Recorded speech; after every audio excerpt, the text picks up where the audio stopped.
یا آواز سے بلند نہ رہے صلوات اللہم صلی علی محمد وآل محمد. کیونکہ انسان کا مقام مسجود ملائک ہے. انسان اللہ فرماتا ہے کہ لیس البر ان تولوا وجوہکم قبل المشرق والمغرب ولکن البر آمن باللہ والملائکۃ والرسول. اور اس کے بعد آگے ادامے آیت ہے کہ اپنے مال کو عطا کرو. یہ یہاں شاید مثال یہ ہے کہ صرف 5 ٹائم نماز پڑھنا نیکی نہیں ہے. سورہ بقرہ میں اللہ فرماتا ہے مشرق اور مغرب کی طرف رخ کر کے صرف نماز پڑھنا کافی نہیں ہے. نماز کے اذکار پر توجہ دینا. ایک شخص جاتا ہے آیت اللہ نخدی کے پاس جو مشہد پہ ہوتے تھے، امام خمینی کے بھی ٹیچر ہیں. وہ بہت بڑے عارف تھے. ایک شخص جاتا ہے کہتا ہے میری 3 حاجتیں ہیں، ان تینوں کے لیے ایک ہی عمل بتا دیں. 3 عمل میں کر نہیں سکتا. میں جوان ہوں، میں شادی کرنا چاہتا ہوں، میرے پاس مال نہیں ہے، میں غریب ہوں، مجھے حج پر بھی جانا ہے. ان تینوں کے لیے ایک ہی عمل مجھے بتائیں. تو مسکرا کر کہتے تم کر لو گے؟ تمہیں مل جائے تو چھوڑنا نہیں. کہتا میں نہیں چھوڑوں گا. تو کہتے ہیں کہ جب آذان کی آواز بلند ہو پوری دنیا سے غافل ہو جائے. اول وقت میں نماز جماعت کے ساتھ تم انجام دو، یہ تینوں چیزیں تمہیں 40 دنوں کے اندر مل جائیں گی. وہ کہتا ہے میں آج بھی زندہ ہوں مشہد میں.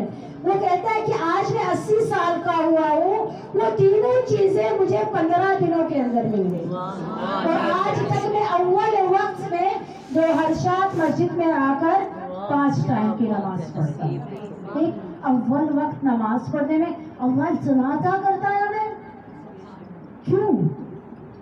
کیونکہ ایک ہوتا ہے نا کہ پرفیکٹ ٹائم ہوتا ہے جب اللہ چاہ رہا ہے، اسی ٹائم جب بلا رہا ہے ہم جائیں تو ایک الگ چیز ہوتی ہے. اس کے بعد جو اللہ نے درمیان کا ٹائم رکھا اس میں جانے کا کوئی ایک واجب آپ نے انجام دے دی، لیکن وہ خوبصورتی نہیں ہے. کیونکہ اول وقت امام زمانہ جماعت کراتے ہیں. روایات میں جو اول وقت کی نماز پڑھتا ہے وہ واقعاً امام زمانہ کی جماعت میں شریک ہوتا ہے. تو ہم کوشش کرنا چاہتے ہیں کہ ہم امام کی اصحاب میں شامل ہوں، تو ہمیں اول وقت کی نماز کو بچانا چاہیے. بہت ہی خصیص ہونا چاہیے کہ یہ وقت میرے ہاتھ سے نہ نکل جائے. دوسری چیز، علم کے معیار پہ ہم کتنا اتر رہے ہیں. آج اگر آپ دیکھیں لوگ چاند پر پہنچے، چاند پہ بھی انہیں آذان کی آواز آ رہی ہے. آذان کی آواز کے علاوہ پورے ورلڈ میں جو سب سے آواز بڑی گونجتی ہے وہ یا حسین کی آواز. یہ سچ بتا ہے. اس آواز میں اتنی کشش ہے کہ کافر ہو، ایک ملحد ہو، وہ بھی اس آواز کو اپنے دل سے لگائے. اس آواز میں اتنی کشش. ایک شخص تھا کیونکہ اہل بیت ہمارا احسان رکھتے نہیں، چکاتے. علی مشہدی اس کا نام تھا. آیت اللہ مظاہری اس واقعے کو نقل کرتے ہیں. کہتے ہیں کہ مجھے ایک مداح نے یہ ذکر کیا. ایک شخص تھا، اکثر آپ جاتے ہوں گے ایران عراق میں قہوہ بہت پلاتے، چائے ہی پلاتے رہتے جو بھی آتے ہوتے ہیں. تو وہاں پر وہ لوگوں کو چائے پلایا کرتا تھا. جو بھی اب آپ عبداللہ حسین کے ظاہرین آ جائے یا امام کے عزادار انہیں چائے پلاتے ہیں.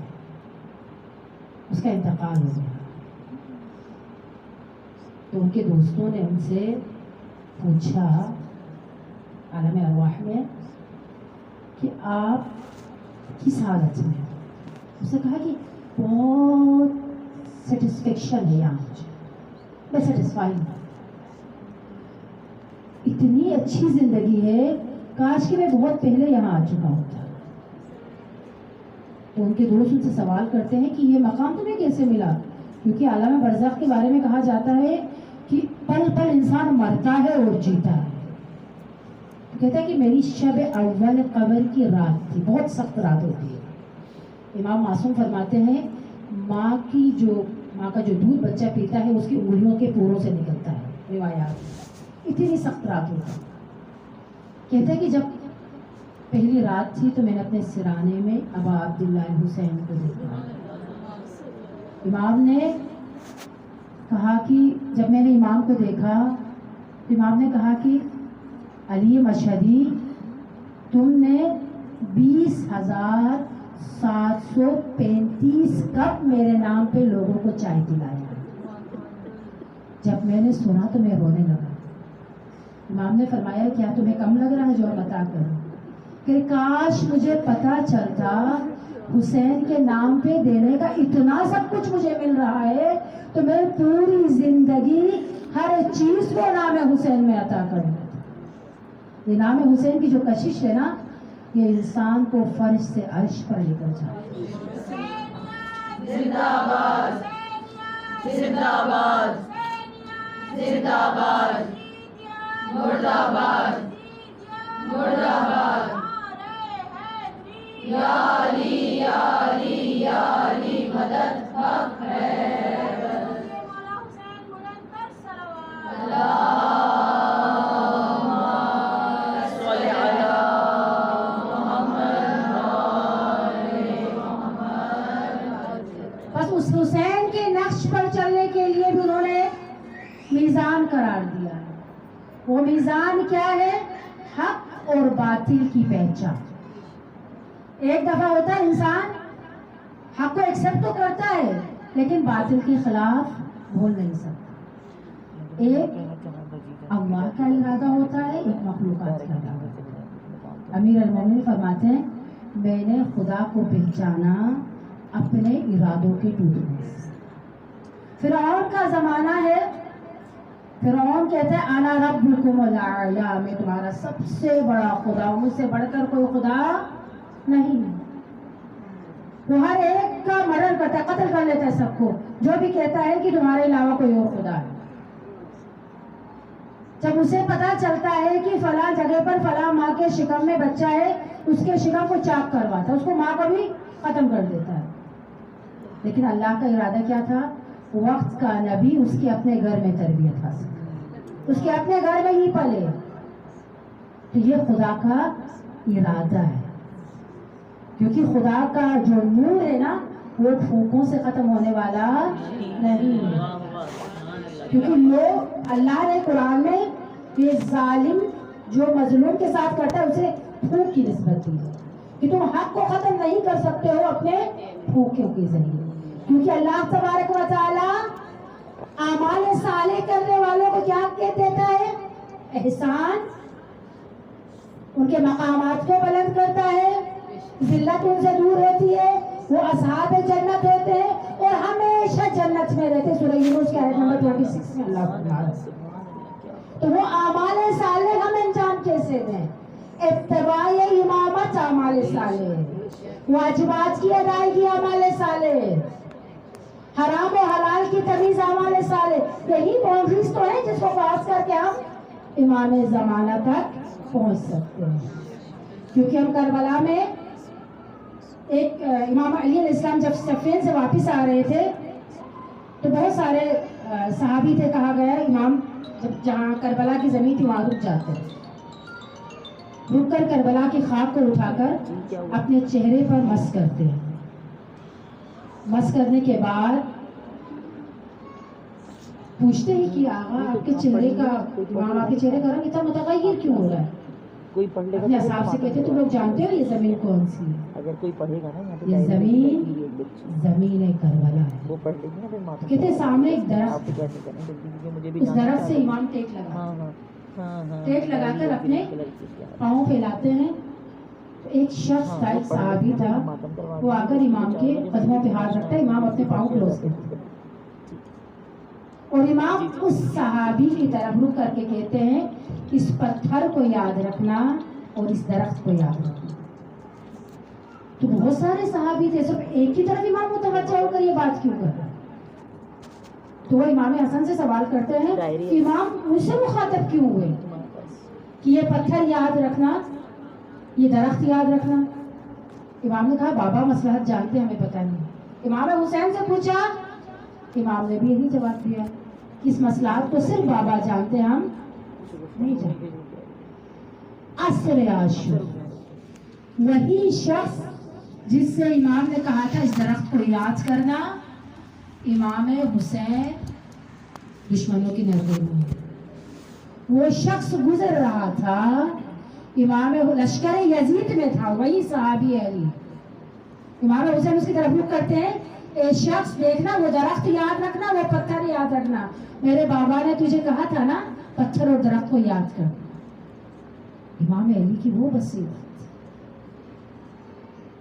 اس امام کے چاہنے والے ہمیں، جو انسان کو پرکھتا ہے، جو انسان کو ہدایت کے لیے آخری حد تک سعی و تلاش کرتا ہے، لیکن ہم اپنے عمل سے کسی کو راغب نہیں کرتے، کیونکہ علی کا چاہنے والے کے لیے بولنے کی ضرورت نہیں۔ پیغمبر 40 سال کچھ نہیں بولا ہے، صرف کیا ہے۔ صادق بھی بنے، امین بھی بنے امام رسول اللہ، جب آپ کو یہ ٹائٹلز ملے تب نبوت کا اعلان کیا۔ ہم کیا اس راہ کے راہی بنے ہیں؟ جب تک امامت کو، سیرت معصوم کو اپنے اندر نہیں لائیں گے ہم، اس وقت تک ہم معصوم سے متصل نہیں ہو سکتے۔ ہمارا حال بھی وہی بائبل والا بن جائے کہ ہم صبح رزق مانگیں گے، رات کو رزق مانگیں گے، دوپہر کو رزق مانگیں گے، وہی رزق پر رزق، رزق پر رزق، اسی شکم پرستی میں اتنے غرق ہو جائیں گے کہ ہمیں پتہ ہی نہیں چلے گا ہمارا دشمن آگے سے وار کر رہا ہے یا پیچھے سے ہمیں وار کر رہا ہے۔ قرآن عزیز، ابا عبداللہ حسین کی ذات، وہ فطر اس کو پر گیا، وہ حر کو آزاد کرانے والا۔ ایک شخص تھا، کرمان شہر میں رہتا تھا، اس کا دسترخوان جو امام حسین کا ہوتا تھا، ہمارے ٹیچر نقل کرتے تھے پڑھنے، کہتے اتنا بڑا دسترخوان کہ بادشاہوں کے دسترخوان شرما جائیں اس کے دسترخوان سے۔ 10 محرم تک اس کے گھر میں دسترخوان بچتا تھا۔ تو ٹیچر کہتا ہے کہ میں وہاں گیا، میں نے اسے پوچھا کہ آپ کے بارے میں نے بہت سنا ہے کہ آپ کا دسترخوان اتنا بڑا ہوتا ہے بادشاہوں کی طرح، آپ کہاں سے ارینج کرتے ہیں یہ سارا؟ وہ کہتا ہے کہ واللہ مجھے پتہ ہی نہیں ہے کہاں سے ارینج ہوتا ہے، یہ سفرہ بچتا ہے 1 روپیہ میں اپنی طرف سے نہیں لاتا، مجھے پتا نہیں۔ تو وہ ٹیچر جو پوچھنے والا وہ بھی تعجب کرتا ہے، کہتا ہے کہ آپ کے بارے میں بہت ساری باتیں میں نے سنی ہے، مجھے بتائیں کہ آپ کہاں سے ارینج کرتے ہو، کیا کرتے ہو، کچھ تو آپ بتا دیں۔ کہہ رہے کہ 50 سال پہلے کی اسٹوری ہے، یہ کہانی ہے۔ میں نجار ہوا کرتا تھا، نجار جو لکڑیوں سے کام کرتے ہیں۔ کہتا ہے کہ میں نجاری کرتا تھا، میں دروازے بناتا تھا بہت سارے، تو میرا ایک ہی کام تھا، میں مسجد کے محراب بناتا تھا اور حسین کا ممبر بناتا تھا، یعنی میری زندگی کا محور حسین تھا۔ میرے شہر میں جہاں پر بھی ممبر بنانا ہوتا، کوئی بلائے نہ بلائے، میں جا کر ممبر بنا دیتا۔ میری خواہش ہوتی تھی کہ ہر بار اچھے سے اچھا ممبر بناؤں۔ کہتا ہے میں تابوت بناتا تھا، میں علم بناتا تھا، میں تعزیہ بناتا تھا، میرا یہی کام تھا زندگی، اور اپنی زندگی گزارنے کے لیے چھوٹا موٹا اور بھی کام کرتا تھا۔ ایک دن میں کام کر رہا تھا، اچانک میرے کٹے میں درد ہوا، تو میں نے اسے اگنور کیا، چھوڑ دیا۔ 2-3 ہفتوں کے بعد میری طبیعت بہت خراب ہوئی، مجھے ڈاکٹر کے پاس لے کر چلے۔ کہتے جب مجھے ڈاکٹر کے پاس لے گئے تو ڈاکٹر نے کہا تمہاری کڈنیز کام نہیں کر رہی ہیں، اسے کچھ کہہ رہا ہے، مجھے ٹریٹمنٹ دے دی۔ اس کے بعد کہا کہ اب تم نے نہ چلنا ہے نہ ہلنا ہے، ایک ہی جگہ پر لیٹے رہنا۔ میں جب گھر آیا تو میرے پورے پاؤں سوج کے میرا جسم سوجنے لگا، پھول گیا میرا پورا جسم۔ میری ماں اس وقت کہتا ہے کہ مجھے سب نے تنہا چھوڑا، کوئی میرے قریب نہیں آیا، صرف میری بوڑھی ماں مجھے لے کر جاتی تھی۔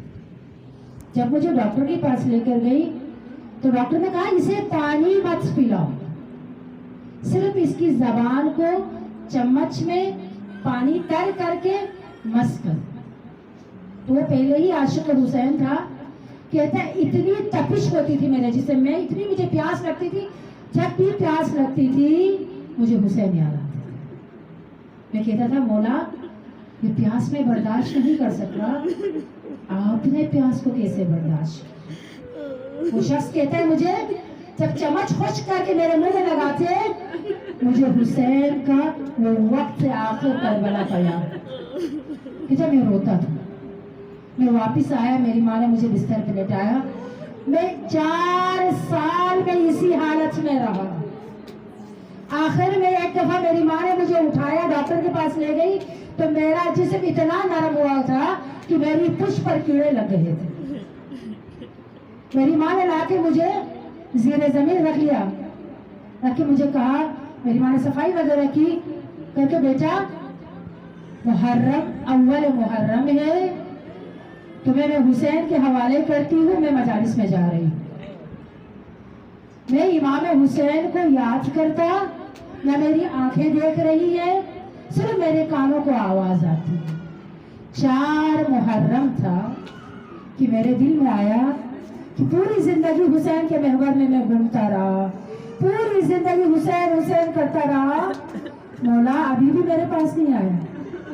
پھر میں نے اچانک دیکھا 4 محرم کو کھڑکی میں ایک پرندہ آیا, ایک کبوتر. پھر اس کے 3 پر تھے, ایک سفید تھا, ایک سبز تھا اور ایک سرخ تھا, اس کے پنجے بھی سرخ تھے. کہ وہ پرندہ آ کر میرے سرانے بیٹھ گیا, بیٹھ کر وہ بولنے لگا تمہیں بہت پیاس لگ رہی ہے. تو تڑپ کر کہا کہ 4 سالوں سے میں نے پانی نہیں پیا. پھر میری زبان بولنے لگی, میری زبان بند تھی, بول نہیں سکتا تھا. پھر اس کے بعد اس نے, مجھے معلوم نہیں اس کے منہ میں دہان میں کیا تھا, چوٹ سے میرے منہ میں کچھ ڈالا, ایک قطرہ اس نے, اس کبوتر نے. کہہ رہے مجھے اندر سے انرجی فیلنگ آ گئی کہ میں تھوڑا طاقتور ہو رہا ہوں, تھوڑا طاقتور ہوں. پھر اس کے بعد وہ کبوتر سامنے ایک چیئر رکھی ہوئی تھی, اس میں بیٹھ کر غور سے مجھے دیکھنے لگا. میں نے کہا کہ ایک دم میں متوجہ ہوا, کہہ رہا کہ شاید میرے حسین نے بھیجا ہوئی ہے. اگر مولا آپ نے اس پرندے کو بھیجا ہے نا تو یہ پرندہ میرے بستر کے نیچے آ جائے گا. یہ کہنا تھا کہ وہ پرندہ میرے بیڈ کے نیچے آ گیا. اسی طرح میں دعا کرتا رہا. تھوڑی دیر بعد میری ماں آ گئی. ماں آگے کہہ رہے کہ اس وقت تو جیسے آج ہم ٹیشو یوز کرتے ہیں, اس زمانے میں کپڑے کا رومال, واقعی کپڑے کا رومال یوز کرنا چاہیے.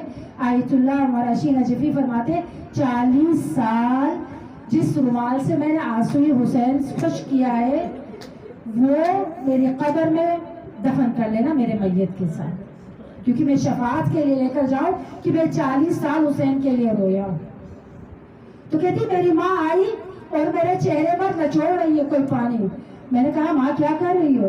کہتے ہیں کہ میں نے حسین کے مصائب سنے تھے, اور مصائب کے بعد آنسو گرا تو میں اس رومال میں لے کر آئی ہوں تاکہ تمہیں شفا مل سکے.